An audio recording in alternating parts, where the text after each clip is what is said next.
Esta es la segunda parte del episodio 2, Ted Bundy. Si no escuchaste la primera parte, pausa ya mismo antes de spoilearte y empezá por ahí. Gente que mata gente, crímenes reales o true crime, pero contado a la que te criaste.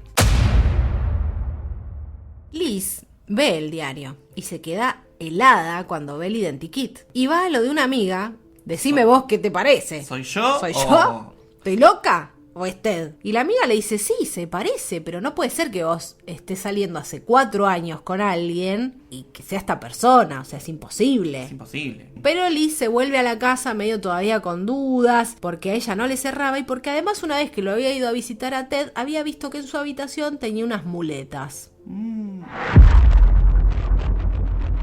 Llama a la policía. Duda y le pregunta a la policía si el sospechoso usaba un reloj en la muñeca derecha. Y la policía dice, no sé, la verdad es que nadie dio ese dato, no le podría decir que sí ni que no, porque no sé, porque ella decía que era algo que él nunca se sacaba el reloj ni para dormir, entonces como diciendo, si tiene reloj, ella pensaba, debe ser él. Bueno, le dicen, no tenemos ese dato. Y después le pregunta si el Volkswagen, que identifican como el auto del secuestrador, era de color bronce, que era el color del auto de Ted, y la policía le dice, no, es marrón. Bueno. Pero era Volkswagen. La negación, hermana. Liz. La no importa negación. El color. Eso cuando uno no quiere creer, no quiere verlo, no lo quiere ver. Ted, es parecido, tiene el mismo auto, vive en la misma zona. Dale. ¿Qué más querés? ¿Qué Tiene más muletas, querés? ahí, muletas al lado de la cama. Liz. Es él, Liz. En septiembre del 74, unos cazadores encuentran restos humanos y avisan a la policía. Y era cerca del parque donde habían desaparecido estas dos chicas ese día de fiesta. Encuentran y determinan que sí, son estas dos chicas, pero encuentran 4 fémures de personas diferentes. Entonces dice, o sea, 2 ya sé quiénes son, y las otras 2, ¿quiénes son? Hasta ese momento no lo sabían. ¿Qué pasa con los fémures? Los fémures siempre presentes. Sí. Quizás sean los más fáciles de encontrar, no sé. Habría que averiguar. Ted finalmente se muda a Utah para estudiar. Sí. 2 de octubre de 1974 desaparece Nancy Wilcox, de 16 años. En Utah. En Utah. El 18 de octubre de 1974 desaparece Melissa Smith, de 17 años. Y el 31 de octubre, Laura Aim, de 17 años. Una amiga de Liz va a visitar a sus padres en Utah y ve las noticias que están desapareciendo chicas. Y entonces la llama a Liz y le dice, Liz, están desapareciendo chicas en Utah. Y dejaron de desaparecer cerca de tu casa. Y Liz dice, y dejaron de desaparecer acá en Seattle. Vuelve a ir a la policía Liz. Y va con fotos de Ted, para que las personas que son testigos puedan ver si efectivamente era él. Sí. Al tiempo ella llama a la policía para ver qué había pasado. O sea, el mismo policía que la había atendido la atiende por teléfono y ni se acordaba quién era ella, ni qué quería. Y le dice, pero llevé las fotos. Y dice, sí, mostramos las fotos, pero no, nadie lo identificó, así que no es él, le dicen. Y lo descartan. El 8 de noviembre del 74... Todo este el mismo año está pasando. Sí, todo esto es el mismo año. Y me interesó como ir buscando las fechas y decir los nombres porque me parece como que, ¿no? El impacto es otro y no decir, sí, X cantidad de personas. No, vamos todo está uno a uno. en el mismo año. Por mes, 3 personas el mismo mes, una cada 15 días, la otra... Bueno, 2 personas el mismo día. 2 personas el mismo día. El 8 de noviembre del 74, Carol Darronch es abordada por Ted haciéndose pasar por policía. Ella estaba en un shopping, creo, y le dice, ella tenía auto, se ve que él ya la había seguido y la había visto, y le dice, mirá, hay un auto así, asá, ¿es tuyo? Porque parece que quisieron abrirlo, robar, no sé qué. Entonces ella sale diciendo, sí, es mi auto, y sale a ver, y dice, bueno, fíjate si te falta algo, y dice, no me falta nada. Bueno, pero igual acompañame a la jefatura a hacer la denuncia. Y ella medio que, bueno, no sé, ¿para qué? Si no me robaron nada, pero bueno, la termina convenciendo. Ella obviamente le pidió una identificación, él le mostró una identificación de ¿sí? policía, sí. Y estaba Trucha, con el por uniforme. supuesto. No dicen que estuviera con el uniforme. Probablemente pueda ser de civil y tener una placa o una identificación. Entonces él le dice, vení, vamos, mi auto. Y cuando dice se acerca al auto, era un Volkswagen y se echó pelota, pero que de todas maneras, sin sospechar nada, se sube al auto para ir a hacer la denuncia. Y se da cuenta que no está yendo para donde tenía que ir, donde ella sabía dónde quedaba ponerle la policía, no está yendo para la policía, y Veo dice, no, ¿dónde estamos yendo? Y él la amenaza con un arma, como diciendo, quédate tranquila porque te mato, y ella se tira del auto. Con la suerte de que al tirarse del auto, justo venía otro auto, ella logra hacerle señas, se mete adentro del otro auto, ni sabiendo ni quiénes eran, vamos, y la llevan al hospital, y viene la policía y logra hacer la denuncia. Ese mismo día, más tarde, Ted va a ir a una exposición de una escuela de artes donde mostraban, no sé, viste, como una muestra de fin de año. Aparece y una profesora que estaba como en la puerta y recibiendo a las familias y a los chicos que iban a actuar y demás. Y él la quiere engañar a la profesora y le dice, mirá, necesito ayuda, bla, bla, bla, el mismo verso de siempre. La mina como que no le cayó lo que le dijo, bueno, ahora llamo a los chicos para que te ayuden. Bien. Y él le dice, no, está bien. Los chicos no. Con los chicos no. Ya, mirá, ya se arregló. Ay, pero era una cosa que no paraba, porque pasó esto de... Se le escapó una y va al otro lado. El mismo día. No para. No para, el mismo día. La profesora aún tiembla contando la historia y entonces dice que por más que ella pudo advertir que había algo raro y no le gustaba y le pidió a un directivo que lo siguiera de cerca y lo estuvieron relojeando y demás, en algún momento él desaparece y dicen que hay una chica de la escuela que se llamaba Deborah Kent, que en un momento sale, pero como que salgas del evento, vas al baño y volvés, y que él sale atrás. Y después desaparece la chica y él también. Esto era entonces a fines del 74. La historia va a continuar el 12 de enero de 1975. Después de las fiestas. Después de la fiesta, que se tomó su descanso. No, las fiestas no. Para Navidad. No mato en Navidad. No mato en Navidad ni Año Nuevo. Año Nuevo. Bueno, el 12 de enero entonces desaparece Karin Campbell. Pero esto sucede en Colorado. O sea, la gente va a esquiar. Sí. Bueno, era como una época así de vacaciones, sí. ¿No? Aspen está en Colorado. Ah, mirá, claro. Bien. Justamente esta chica estaba vacacionando ahí, desaparece y la encuentran recién en febrero. Encuentran su cuerpo golpeada, había sido violada y abandonada al costado de una carretera. En marzo del mismo año, eso fue lo anterior, dijimos en enero, en ese bosque cerca de donde encontraron a esta chica, empiezan a seguir buscando y encuentran más restos humanos. De hasta 6 personas. ¿Esto en Colorado? Esto en Colorado. Cuando Liz lee el diario nuevamente y se entera de todo esto que sigue pasando, va a su iglesia y le cuenta, a la persona de su iglesia le cuenta todo esto, y la persona le dice, anda a la policía, pero ella dice, pero ya fui. Bueno, ella va a la policía y la policía medio que hasta la maltrata y le dice, no insistas más, ya te dijimos que no es él, que ya lo investigamos, no es tu marido. Y lo descartamos. Y entonces ella le pide al padre de ella que llame a la policía porque dice, por ahí un hombre se llama, le dan bola. Claro, y sí. Y el padre que le dice, no, yo no voy a llamar, a ver si vas a manchar el nombre de Ted, y no es, y lo marcás para toda la vida. El 15 de marzo, Julie Cunningham, de 26 años, desaparece en Colorado. El 6 de abril del 75, Denise Oliverson, de 24 años, desaparece en Colorado. El 6 de mayo del 75, Lynette Calvert, de 12 años, desaparece en Idaho. El 27 de junio del 75, Susan Curtis, de 15 años, desaparece en Utah. Reportera del crimen agrega: el término asesino serial fue acuñado en la década del 70. Esto permitió que criminalistas puedan distinguir entre los delincuentes que matan personas en un largo periodo de aquellos que asesinan a mucha gente en un solo evento. De esta manera diferenciaron asesinos seriales de asesinos en masa. Hay gente que hace deportes, gente que viaja, gente que hace yoga y también hay gente que mata gente. El 2 de octubre del 75, Ted es arrestado. Gracias a todo lo que se estaba haciendo, con todos estos crímenes, todas estas chicas que estaban desapareciendo y después los cuerpos que empiezan a encontrar e identificar de a poco y algunas que no saben ni quiénes son, empieza esta búsqueda más exhaustiva y se paraban autos en todas las rutas, básicamente de todos los estados donde esto estaba pasando, y requisaban a las personas. Sí. O sea, le revisaban el auto, la mochila, lo que sea que tengas. Cuando lo detienen a él para hacer la revisión de control normal, encuentran en el auto que tenía sogas, bolsas, un pasamontaña, un arma blanca, cintas, esposas para las muñecas. Todo para el asesino serial. Era el kit. El kit. Todo para el asesino serial.com.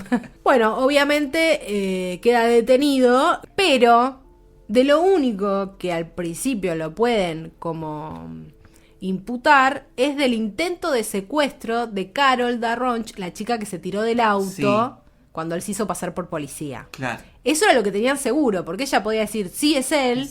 Y entonces va a juicio. Claro. En ese momento, cuando lo detienen, los padres pagan la fianza y él queda libre hasta el inicio del juicio. Y se insiste mucho en la serie de que nadie podía creer que él fuera un asesino tan perverso como el que los cuerpos de sus crímenes describen. Nadie podía creer que ese hombre atractivo, simpático, inteligente, pudiera hacer lo que hizo. No lo creían. No lo podían creer. No les entraba en la cabeza, para decirlo en argentino. Y entonces, él lo negaba. Él negaba, él decía que era inocente, que nada que ver. Una periodista que habla en el docu dice, bueno, y ahí me doy cuenta. ¿Cómo fue que mató a todas estas chicas? Justamente por eso. Porque nadie podía pensar que esa persona era un criminal o un asesino tan despiadado como Ted Bundy. Claro. En febrero del 76 comienza el juicio por el intento de secuestro de Carol Darronch, la chica que se tira del auto cuando él se hace pasar por policía, y le dan una pena de hasta 15 años de prisión. Al registrar el domicilio de él, una vez que ya es detenido y están investigando más sobre esta persona, encuentran en la casa un montón de tickets de tarjeta de crédito de cargas de combustible. Y eran los tickets esos de antes, los recibos de la tarjeta cuando la pasabas por la máquina esa de track. Y entonces, como eran cargas de combustible, pueden empezar a ver por todas las estaciones de servicio que estuve, todo el trayecto que él hace, en qué ciudades está, en qué fecha y hacia dónde se dirigió después. Pueden ir siguiendo todo su camino. En el 77... Ted es extraditado a Colorado para ser juzgado por los crímenes de Colorado que se determinan a partir de toda esta evidencia. El día de la audiencia, de cuando empieza, digamos, el juicio, y él ya habiendo estudiado todo el lugar muy milimétricamente, se escapa. Se tira de un segundo piso donde él tenía que esperar hasta que lo llevaran a la sala, digamos, del juicio. Se tira por una ventana, segundo piso, se tiró y desapareció. Se tiró 2 pisos y ahí sí, le pusieron un yeso y... No, es de verdad. Este es de verdad. Necesito ayuda para entrar al auto.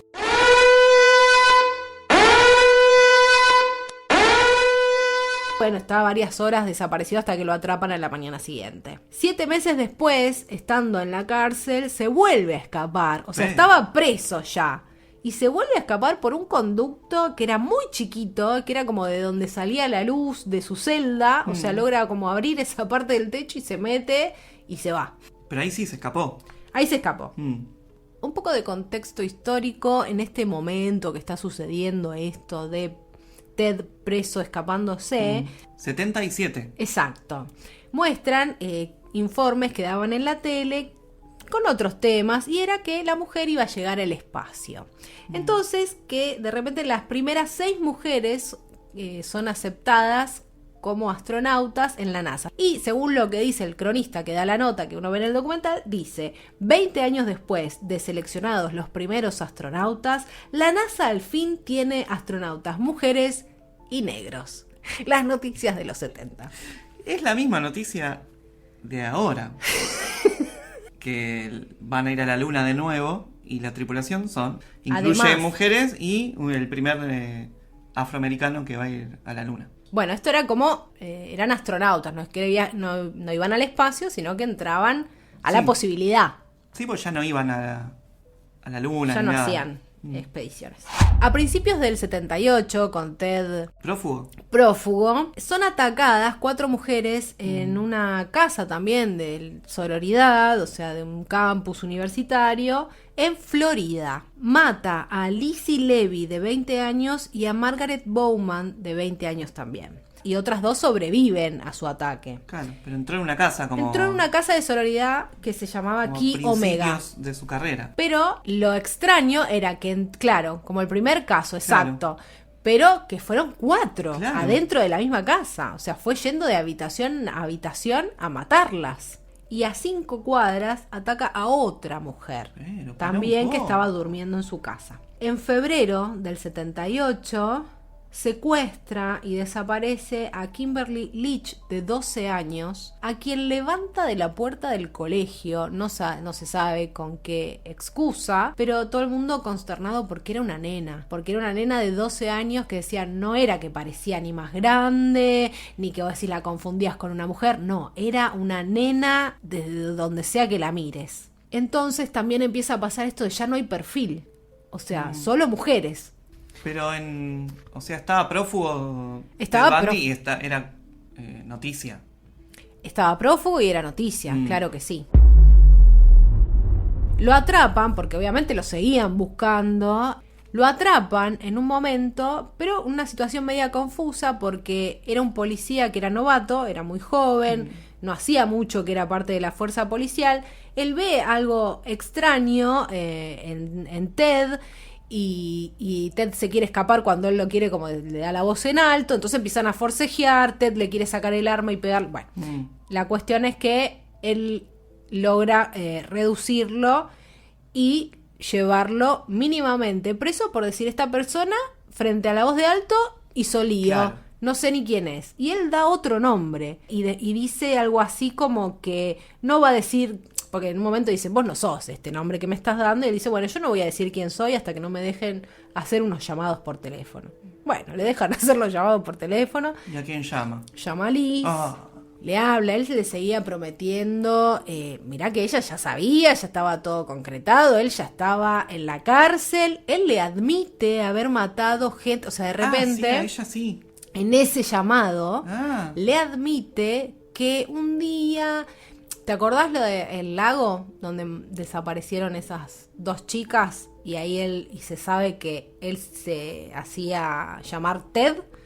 Bueno, como que ese día, después de haber desaparecido y matado a esas chicas, él se va a tomar un helado con Liz. Entonces le cuenta, ¿te acordás de ese día que nos fuimos a tomar un helado? Bueno, yo venía de asesinar a estas chicas. Te lo quería contar. Justo nada, me detuve. Qué rico helado, ¿te acordás? Qué rico helado. Te lo pagué yo. Entonces Liz se queda súper consternada con todo esto. Obviamente, ya venía mal porque ya sabía que él era culpable y él se seguía declarando inocente. De hecho, ella dijo, bueno, después que me confesó todo esto por teléfono, va a hablar y va a decir la verdad ahora que lo volvieron a detener. Y claro, no, él se siguió. ¿No hay un policía al lado escuchando la conversación? Que no, o no, por ahí no servía nada más escuchar una conversación. Pero él después se declara inocente y dice que es inocente, y que es inocente, y que es inocente. Incluso lo imputan a él en el medio de un circo mediático. Hubo uno que se quiso hacer yo atrapé a Ted Bundy, y entonces llamó a todos los periodistas para que saquen fotos y lo hace salir a él de un ascensor y él se encuentra con todo el periodismo sacándole fotos. Se quiere meter en el ascensor tipo, no, yo no voy a participar de esto, como diciendo este circo que armaste. Y bueno, lo hacen salir. Esta persona, este policía, le lee la imputación y le dice, que queda imputado por el crimen de estas 2 chicas de la última sororidad y el ataque de las otras 3 que pudieron sobrevivir. Que a todo esto es el mismo policía que cuando le preguntan, che, estos ataques no serán de Ted Bundy que está prófugo, dice, no, nada que ver, si no es la manera que él tiene de matar. Ese mismo después lo va a imputar frente a las cámaras de toda la televisión nacional y hacer todo este circo para mostrarse él más que nada. Y encima le da como una cuota de empatía hacia Ted, porque la gente decía, no, cualquiera lo que le hizo, tipo olvidándose que el chabón es un asesino inescrupuloso y diciendo, no, ¿cómo lo va a hacer así? Lo va a engañar y lo va a poner enfrente de la televisión. Pobre chabón. Pobre Ted. Bueno, en ese momento Ted se pone muy nervioso mientras le está leyendo la imputación y grita, y siempre hablaba y miraba a la cámara y le encantaba actuar para las cámaras, y dice, me declaro inocente desde este momento. Y se iba y caminaba, iba y venía, así hasta que termina de leer y lo retiran del lugar. En junio del 79 comienza el juicio por los asesinatos de las últimas chicas, las de la fraternidad Chi Omega. Y Liz deja todo contacto. Menos mal. Hasta acá llegó mi amor, lejos igual. Liz. Llegando ya casi a la última parte de esta historia, aparece un nuevo personaje que es Carol Bloom, una mujer que lo va a defender a él frente a los medios, diciendo todo el tiempo que él es inocente, que todo esto está armado, que es imposible que él haya hecho todo esto, que le inculpan. Pero de los medios, no oficial. No, va por los medios, da notas, consigue notas para que dé él, viste, es como una amiga que después se convierte en su novia y que además después se convierte en su esposa y tiene una hija con Ted mientras está en la cárcel. De hecho, uno de los eventos más repudiables de todo esto, como si no fueran suficientes, es que él se casa con Carol, con esta Carol Bloom, en medio del juicio por el asesinato de la niña de 12 años, Kimberly Leach. El nivel de perversidad y cinismo es incalculable. Y esta mina creía que él era inocente. Y ella creía que él, o quería creer que era inocente. Es declarado culpable y sentenciado a muerte. Reportera del crimen agrega, este fue el primer juicio transmitido por televisión en la historia de los Estados Unidos. Por primera vez, el crimen tenía audiencia. El 1 de julio de 1986... Mi cumpleaños. Cumpleaños y con Argentina siendo campeón ahí nomás. Campeón mundial. En junio debe haber sido. Fue fines de junio, claro, fue el 29, el 1 de julio del 86. Sí. Iban a ejecutarlo. Pero llegó un pedido de aplazamiento. Viste que cuando hay ejecuciones están estos pedidos de no, esperá, vamos a ver, reveamos. Esperan el llamado, llaman y... Esperan el llamado. Bueno, llegó el llamado y le asignan nuevos abogados. Una mujer y un negro, como los astronautas. Como no habían podido ir al espacio, los mandaron ahí. Por supuesto, estos dos nuevos abogados creen en la inocencia de Ted. Polly Nelson es el nombre de la abogada, mujer que era el primer litigio. Ella estaba recién recibida, es el primer caso que toma y que dijo que ella jamás pensó que era culpable. Dato no menor es que Polly, después de esto, dejó de ejercer y no fue nunca abogada. Así que otra carrera que frustró Ted. Para intentar aplazar nuevamente su ejecución, ¿qué hizo él? Pensó, si yo empiezo a dar datos de dónde enterré personas, datos de casos no resueltos y no sé qué, me van a ir cambiando la fecha o aplazando para que yo pueda dar más información y la gente encuentre estos restos y las familias puedan enterrar a su ser querido. O sea, con toda esta estrategia en mente, no solo a Polly, sino que a Carol Bloom, su esposa, con la que tiene una hija, también le dice él esta estrategia de, mira, si yo digo y voy contando detalles que la policía no sabe y diciéndole a dónde encontrar a personas desaparecidas que yo maté, probablemente aplacen mi sentencia de muerte. Y la mujer también. Y ahí la mujer, claro. ¿Pero cómo? Y ahí la mujer, ahí dice, ahí no puede negarlo más y ahí decide no hablar nunca más con él, le corta toda comunicación e incluso ella iba con la hija a verlo siempre, hay fotos con la nena en la cárcel y demás, no la lleva más a la hija y no le permite hablar más a él por teléfono con la hija.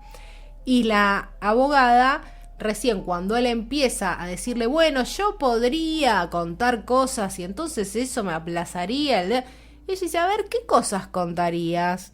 Y ahí empieza él a dar datos reales de los crímenes que cometió.